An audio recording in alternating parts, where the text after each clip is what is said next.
इस वीडियो में हम पढ़ रहे हैं क्लास 10 के हिस्ट्री के चैप्टर नंबर 8 को, जिसका नाम है नोवेल सोसाइटी एंड हिस्ट्री। और यह वीडियो नंबर 5 इस चैप्टर का। इसके पहले 4 वीडियोस की मैंने इस चैप्टर के ऊपर। तो अगर आपने उन वीडियोस को नहीं देखा तो नीचे डिस्क्रिप्शन में जाएं, जहां पर आपको प्लेलिस्ट का लिंक मिल जाएगा, जिससे आप सारे वीडियोस इस चैप्टर के देख सकते हैं। तो देखिए, पिछले वीडियो तक हमने टॉपिक नंबर 2 को कंप्लीट कर लिया था, और इस वीडियो में हम टॉपिक नंबर 3 को शुरू करने वाले हैं, जिसका नाम है novels in the colonial world. यानी जो कॉलोनियल जो समय था, अंग्रेजों का समय था, उस दौरान नोवेल का डेवलपमेंट किस तरीके से हुआ, और भी बहुत सारी चीज़ें नोवेल से रिलेटेड हम इस टॉपिक में जानने वाले हैं उस समय के दौरान, यानी कि अंग्रेजों के शासनकाल के दौरान। देखिए, इस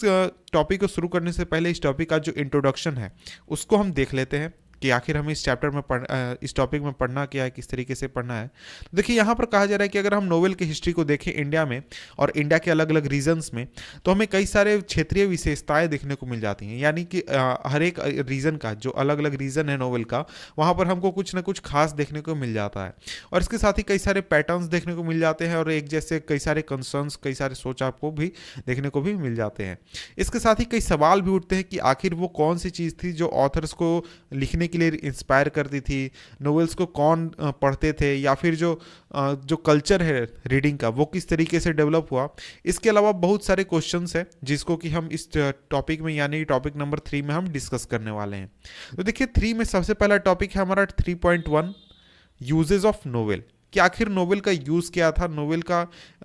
किस तरीके से लोग यूज़ करते थे। तो देखिए, सबसे ज़्यादा इंपॉर्टेंट यूज़ जो करते थे नोवेल का, वो थे कॉलोनियल एडमिनिस्ट्रेटर्स, यानी जो अंग्रेज़ लोग थे जो कि यहाँ शासन कर रहे थे, वो सबसे ज़्यादा इसका यूज़ के तौर पर यूज़ करते थे। उनको कोई शौक नहीं था हिंदी नोवेल पढ़ने का, उनका कोई मन नहीं लगता था हिंदी नोवेल पढ़ने में, लेकिन उनके लिए ये बहुत ही इंपॉर्टेंट था, क्योंकि जो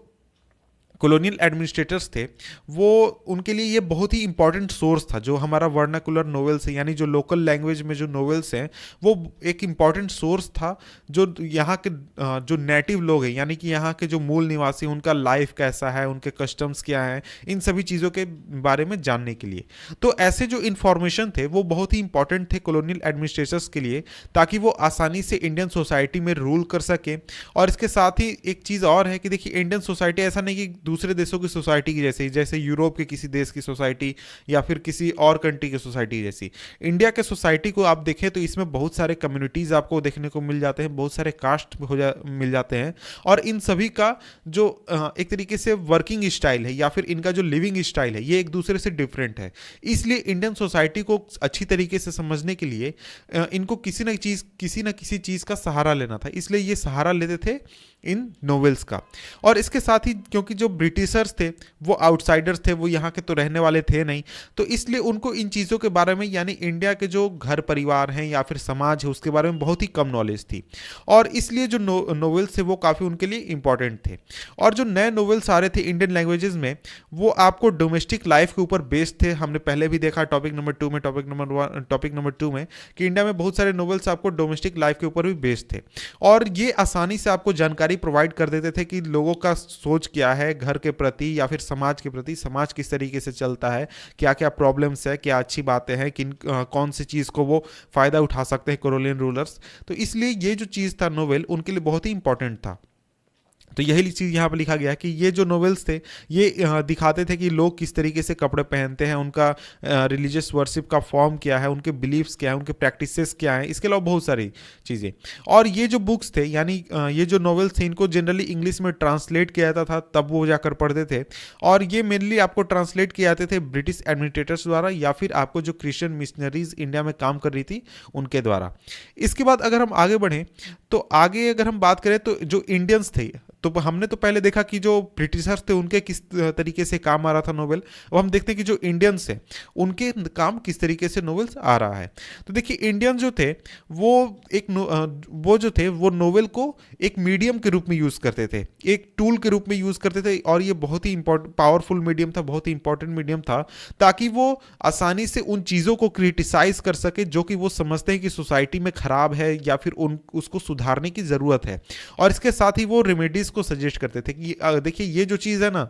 ये सोसाइटी में खराब है। जैसे कि फॉर एग्जांपल कास्ट सिस्टम है, तो कास्ट सिस्टम हमारे सोसाइटी में जो है वो अच्छी चीज़ नहीं है, ख़राब चीज़ है, और इसके बदले में ये होना चाहिए, सभी लोगों को इक्वल होना चाहिए। तो इस तरीके की बातों को प्रोपागेट करने के लिए भी लोग जो थे वो नोवेल का यूज़ करते थे और सोसाइटी को बेहतर बनाने की कोशिश करते थे। फॉर एग्जाम्पल जैसे कि राइटर, जैसे कि वीरेश लिंगम जो राइटर थे, वो मेनली अपने आइडियाज़ की सोसाइटी कैसा होना चाहिए या फिर सोसाइटी में क्या क्या अच्छी चीज़ें होनी चाहिए, क्या नहीं होना चाहिए, ऐसे व्यूज़ को लोगों के सामने रखते थे अपने नोवेल्स के ज़रिए।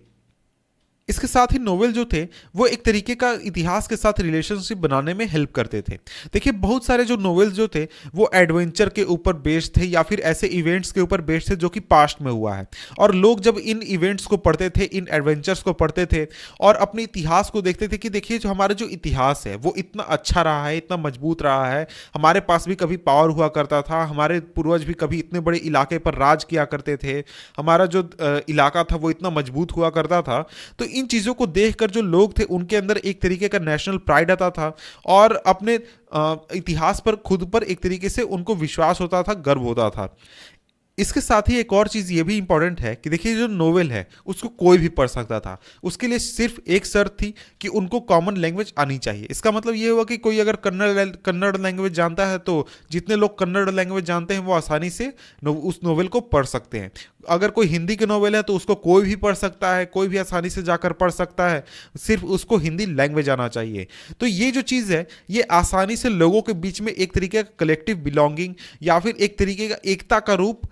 एकता फॉर्म करने में लोगों को हेल्प करता था लैंग्वेज के ऊपर बेस्ड। यानी कि हम जो सभी लोग हैं, जितने भी लोग हैं वो सभी एक हैं, एक सोसाइटी से बिलोंग करते हैं, इस तरीके की चीज़। तो इसके आगे हम बढ़े तो आगे यहाँ पर बॉक्स 6 है, बॉक्स 6 देख लेते हैं, द मैसेज ऑफ रिफॉर्म। तो देखिए बहुत सारे जो अर्ली नॉवेल्स जो आए थे वो एक तरीके का सोशल रिफॉर्म का जो मोटो था या फिर अपना नारा था उसको वो बढ़ाते थे। फॉर एग्जाम्पल जैसे इंदिरा बाई की अगर हम बात करें, ये एक कन्नड़ नोवेल था जिसको लिखा गया था गुलवदी वेंकट राव द्वारा 1899 में, और इस कहानी में जो हीरोइन थी उसकी शादी कर दी जाती है बहुत ही यंग एज में, बहुत ही उम्रदराज व्यक्ति के साथ, और उसका जो हस्बैंड है वो जल्दी ही मर जाता है और उसको जल्दी ही एक विधवा के रूप में अपनी ज़िंदगी गुजारनी पड़ती है। अपने परिवार के विरोध के बावजूद या फिर सोसाइटी के विरोध के बावजूद जो इंदिरा बाई है वो अपने एजुकेशन को जारी रखती है और आगे चलकर वो दोबारा शादी कर लेती है एक इंग्लिश एजुकेटेड मैन के साथ। और इस कहानी के ज़रिए जो राइटर है वो वुमेंस का एजुकेशन या फिर आपका जो विधवा महिलाएं हैं उनकी जो उनकी जो परेशानी है या फिर जो अर्ली मैरिज की वजह से जो परेशानियां क्रिएट होती है गर्ल्स के लिए, उन सभी को दिखाया गया है। और ये वैसे टॉपिक्स थे उस समय में उस समय में जो कर्नल के जो आपको रिफॉर्मर्स थे वो इन सभी टॉपिक्स के बारे में डिस्कस कर रहे थे या फिर इन टॉपिक्स पर काम कर रहे थे।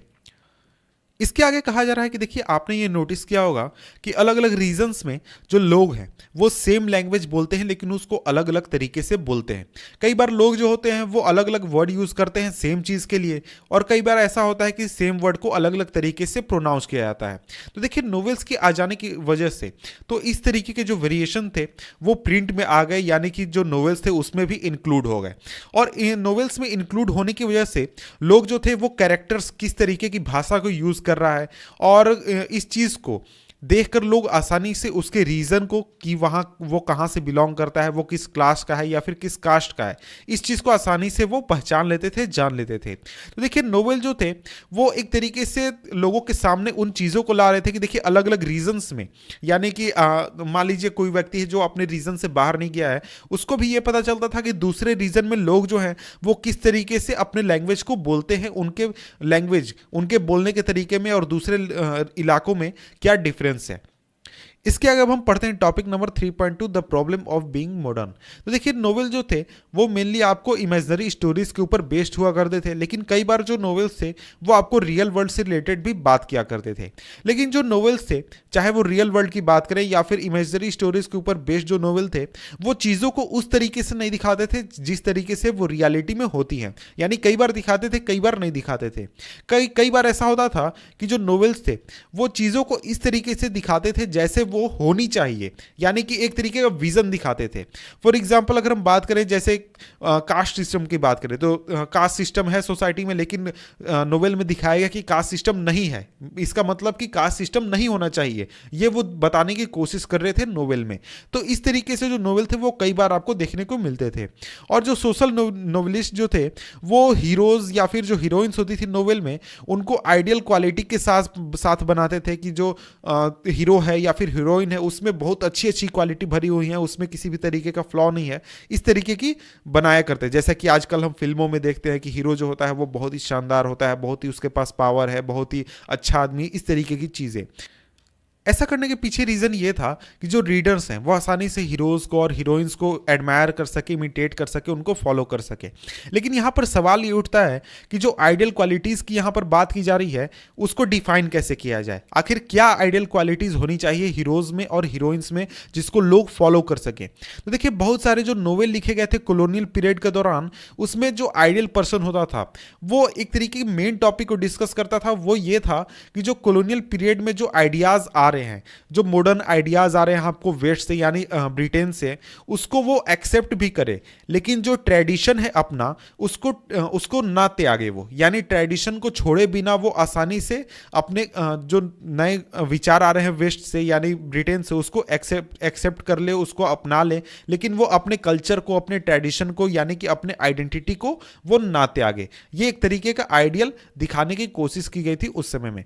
फॉर एग्जाम्पल यहाँ पर अगर हम आगे बढ़ें तो आगे यहाँ पर बात की गई चंदू मेनन द्वारा लिखी गई इंदुलेखा की। तो देखिए इंदुलेखा कहानी में जो हीरोइन है यानी इंदुलेखा, वो काफ़ी खूबसूरत महिला है और काफ़ी इंटेलेक्चुअल है, उसमें आर्टिस्टिक टैलेंट भी है और इसके साथ ही उसको इंग्लिश और संस्कृत में एजुकेशन प्राप्त है। और इसके साथ ही जो हीरो है इस कहानी का माधवन, वो भी काफ़ी आइडियल है, उसमें भी काफ़ी खूबियाँ हैं और वो जो है वो इंग्लिश एजुकेटेड क्लास जो है नायर्स का उससे बिलोंग करता है और वो यूनिवर्सिटी ऑफ मद्रास से पढ़ा लिखा यानी पढ़ा हुआ है। तो इसके साथ ही वो जो है यानी जो माधवन है वो फर्स्ट रेट संस्कृत स्कॉलर है, वो हमेशा वेस्टर्न क्लोथ्स पहनता है। इसके साथ ही वो जो अपना ट्रेडिशन है उसको नहीं त्यागा है, उसने जो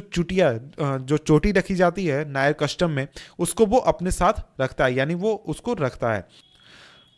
तो देखिए ज़्यादातर हीरोज़ और हीरोइन जो थे कॉलोनियल एरा के नॉवेल्स के, वो वैसे लोग थे जो कि मॉडर्न वर्ल्ड में रह रहे थे और इसलिए उनका जो एक तरीके का आइडियल था वो काफ़ी डिफरेंट था। और ये काफ़ी डिफरेंट थे, आपको जो माइथोलॉजिकल कैरेक्टर्स आपको देखने को मिलते हैं जो पुराने लिटरेचर आपके हैं, जो कि पोएटिक लिटरेचर जैसे रामायण वगैरह हो गए इस तरीके के, तो उनसे ये काफ़ी डिफरेंट थे। और कॉलोनियल रूल के दौरान बहुत सारे जो इंग्लिश एजुकेटेड क्लास थे इंडिया के, उनको एक तरीके का वेस्टर्न वे ऑफ लिविंग मिल गया और उनका एक तरीके का थिंकिंग जो है वो अट्रैक्टिव हो गया। इसके साथ ही ये जो लोग थे ये पूरी तरीके से वेस्टर्न वैल्यूज को एक्सेप्ट करने से डरते थे, वो वैसा नहीं करना चाहते थे और उनका मानना था कि ये जो चीज़ है अगर हम वेस्टर्न वैल्यूज को कंप्लीटली एक्सेप्ट कर लेते हैं तो ये जो है हमारे ट्रेडिशनल वेज को यानी जो ट्रेडिशनल लिविंग स्टाइल है उसको एक तरीके से मार देगा, उसको खत्म कर देगा। और जैसे कि हमने नोवेल का बात किया इंदुलेखा के नोवेल की, तो उसमें जो कैरेक्टर्स थे इंदुलेखा और माधवन एक तरीके से दिखाते हैं लोगों की जो इंडियन है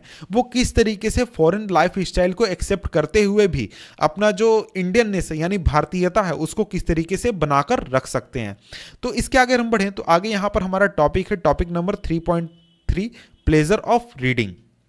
तो जिस तरीके से पूरी दुनिया में नोवेल पॉपुलर हो रहा था उस तरीके से इंडिया में भी जो नोवेल था वो काफ़ी पॉपुलर हो गया और ये एक तरीके का इंपॉर्टेंट मीडियम बन गया एंटरटेनमेंट का मिडिल क्लास के लिए। और जो सर्कुलेशन था प्रिंटेड बुक का, उस वजह से लोग जो थे वो आसानी से खुद को एंटरटेन कर सकते थे एक नए तरीके से जो कि उनको नया नया प्राप्त हुआ था। और इसके साथ ही प्रिंटेड फॉर्म की बात करें तो प्रिंटेड फॉर्म में हमें कई सारे इंटरटेनमेंट देखने को मिल जाते हैं जो कि नए नए आए थे आपके 20th सेंचुरी में 19th सेंचुरी में। फॉर एग्जाम्पल आपका पिक्चर बुक्स हो गए या फिर जो पॉपुलर सॉन्ग्स है वो हो गए या फिर न्यूज़पेपर में स्टोरीज हो गए, मैगजीन्स हो गए, नोवेल्स हो गए, कई सारी चीज़ें आई। लेकिन इन सभी में से जो हमारा नोवेल था वो काफ़ी ज़्यादा पॉपुलर हो गया। तो इसके आगे हम बात करें फॉर एग्जाम्पल यहाँ पर दिखाया गया तमिल का एग्जाम्पल। तमिल लैंग्वेज में जो नोवेल्स थे उनकी एक तरीके से बाढ़ आ चुकी थी 20th सेंचुरी के शुरुआत में। और जो इसमें सबसे इंपॉर्टेंट चीज़ था यानी सबसे जो हमारा फेमस सेक्टर था वो था हमारा डिटेक्टिव एंड मिस्ट्री नोवेल। और इनको इतनी बार प्रिंट करना पड़ता था क्योंकि क्योंकि लोगों की डिमांड इतनी ज़्यादा थी। और फॉर एग्जांपल कई सारे जो किताब थे उनको 22 बार कम से कम रीप्रिंट किया गया था ताकि लोगों की जो डिमांड है उसको पूरा किया जा सके। तो इस तरीके से हम समझ सकते हैं कि कितना ज़्यादा पॉपुलर हमारा नोवेल हो चुका था 20वीं सेंचुरी में। तो इसके बाद अगर हम नोवेल की बात करें तो नोवेल ने एक नया कल्चर शुरू किया और वो था साइलेंट रीडिंग। तो देखिए साइलेंट रीडिंग के हम इतने आदी हो चुके हैं तो हम इस बात को बिलीव नहीं करेंगे या फिर जानते नहीं हैं या फिर मानेंगे नहीं कि 19वीं सेंचुरी से पहले इस तरीके का कोई काम नहीं हुआ करता था। यानी लोग जो किताबें पढ़ा करते थे उसको अलाउड पढ़ा करते थे, जोर जोर से पढ़ा करते थे, दूसरे लोगों को सुनाने के लिए पढ़ा करते थे। लेकिन जब नोवेल्स आ गए, नोवेल्स को लोग अकेले में पढ़ने लगे, एकांत में पढ़ने लगे, शांत होकर पढ़ने लगे, अपने मन में पढ़ने लगे और इस तरीके से एक नया कल्चर का शुरुआत किया नोवेल ने। तो नोवेल के आने के बाद लोग अगर ट्रेन में ट्रैवल कर रहे हैं या फिर कहीं जा रहे हैं या फिर क्राउडेड रूम में बैठे हुए हैं तो आसानी से वो एक अपनी दुनिया में जा सकते हैं, अकेले जा सकते हैं और एक इमेजिनेशन के वर्ल्ड में जा सकते हैं नोवेल के हेल्प से। तो एक तरीके का नया कल्चर नोवेल ने शुरुआत किया था रीडिंग का। इसके बाद हमारा आ जाता है टॉपिक नंबर 4 जो कि हमारा वोमेन एंड द नोवेल। इसको हम पढ़ेंगे नेक्स्ट वीडियो में जिसका लिंक मैं नीचे डिस्क्रिप्शन में दे दूंगा जब ये वीडियो बन जाएगा। तब तक के लिए गुड बाय।